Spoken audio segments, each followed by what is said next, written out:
spas. Moćnom rukom podigrani budućnosti srpske brod. Bože spasi, Bože hrani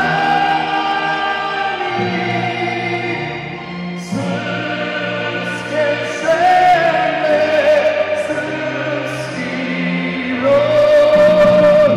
Bože spasi, Bože brani,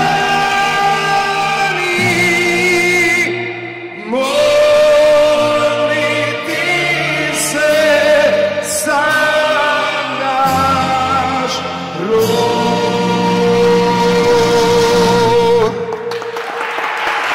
Hvala. Hvala, Sale.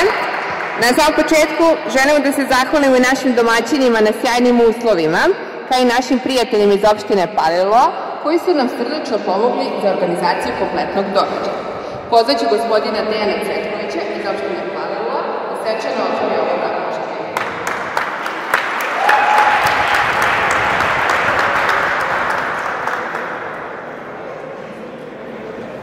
Dame i gospodo, mladi ljudi, sportisti, želim da ustavi čast mi i zadovoljstvo da vam ja prvi poželim dobro jutro i uspešan sportski dan. Zadovoljstvo mi je da ovaj vaš sport, moram priznati, nisam dovoljno upućen u njega, ali na osnovu saradnje sa Aleksandrom dobio sam dovoljno informacija da dobijem želju da podržim da se ovaj turnir organizuje baš na našoj teritoriji gradske opštine Palilula i u ovoj našoj prelepoj sportskoj hali.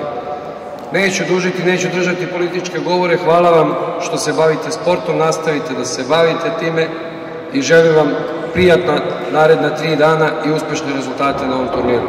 Hvala tebi, Aleksandar. Hvala.